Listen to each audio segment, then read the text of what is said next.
Hello everyone, मेरा नाम प्रेम गिरी है। और इससे पहले की वीडियो में हम लोग देख रहे थे कि राष्ट्रपति की चर्चा कर रहे थे कि राष्ट्रपति का इलेक्शन कैसे होता है, उसका चुनाव कैसे होता है, राष्ट्रपति का शपथ ग्रहण, इन सब की राष्ट्रपति की योग्यता, इन सब बातों की चर्चा किए थे हम इसके पिछले वीडियो में।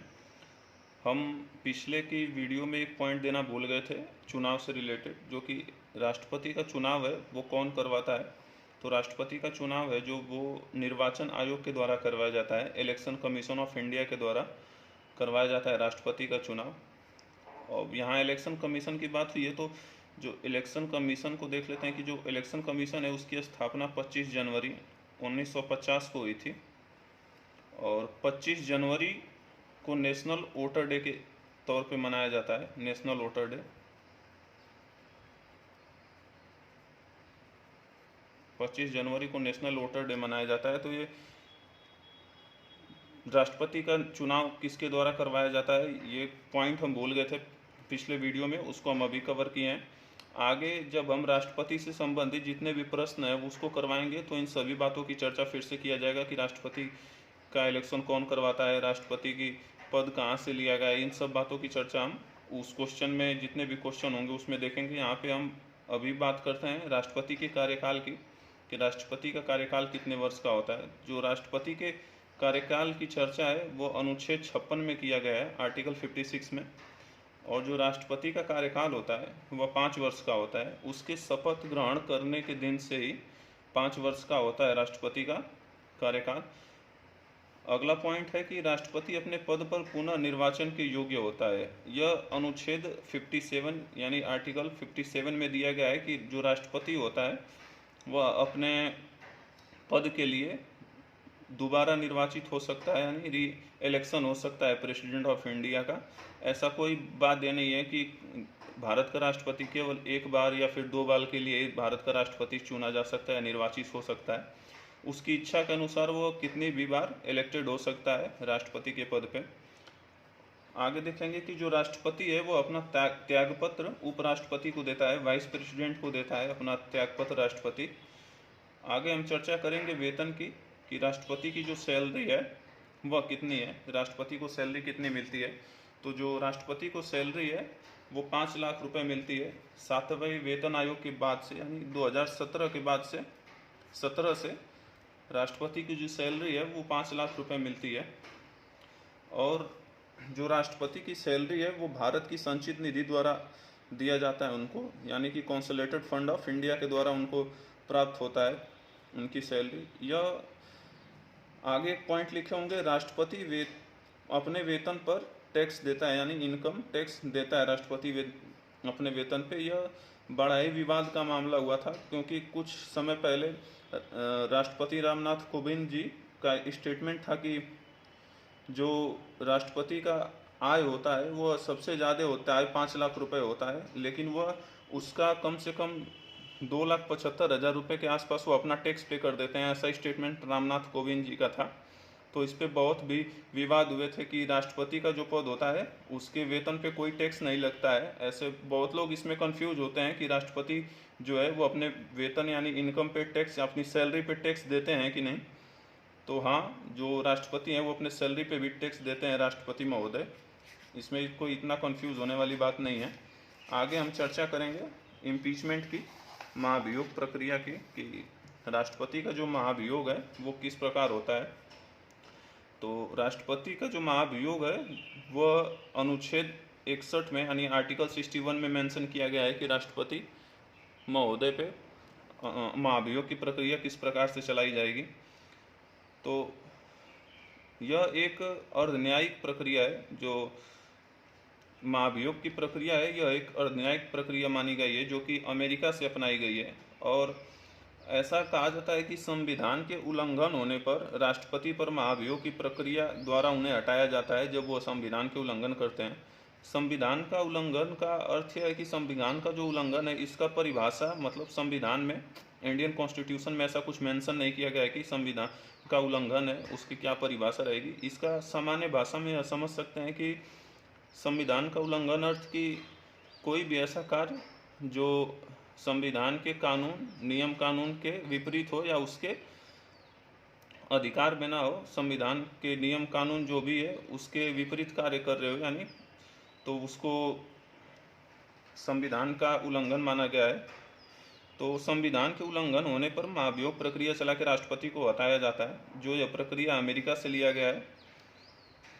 आगे देखेंगे कि महाभियोग प्रक्रिया किसके द्वारा या किस सदन द्वारा सबसे पहले लाया जाता है राष्ट्रपति पर। तो जो संसद के द्वारा लाया जाता है महाभियोग प्रक्रिया, और संसद के द्वारा यानी पार्लियामेंट के किसी भी सदन के द्वारा, किसी भी हाउस के द्वारा राष्ट्रपति पर महाभियोग प्रक्रिया लाया जा सकता है। इसको हम थोड़ा डिटेल में समझेंगे कि महाभियोग प्रक्रिया क्या है। तो यहाँ समझ लेते हैं कि संसद के किसी भी सदन द्वारा लाया जाता है महाभियोग प्रक्रिया को। तो संसद के दो सदन होते हैं, दो हाउस होते हैं, राज्यसभा और लोकसभा।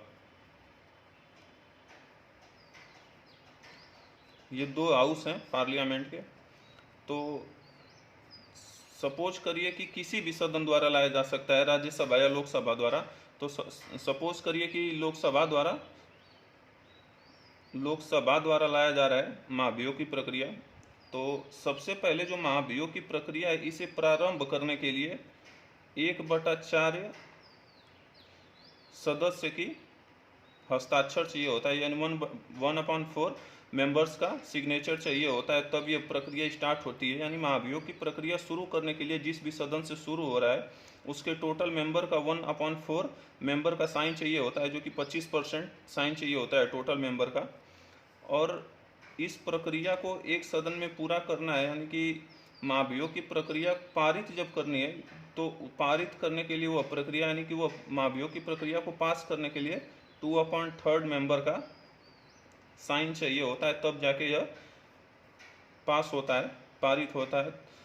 यह 66% निकल के आता है, यानी लोकसभा के जितने भी मेंबर हैं उनका 66% वोटिंग होती है, तब जाके महाभियोग की प्रक्रिया एक सदन से यानी लोकसभा से शुरू होगा, तो लोकसभा के सदन से पास हो जाएगा। तब यह भेजा जाता है दूसरे सदन में। भेजने से पहले 14 दिन पूर्व सूचना देना पड़ता है राष्ट्रपति को। एक सदन से दूसरे सदन में भेजने से पहले 14 दिन पूर्व सूचना देते हैं, 14 दिन पहले, 14 डेज। तो यहाँ से जब पास हो जाएगा लोकसभा से, तो फिर ये राज्यसभा में भेजेगा।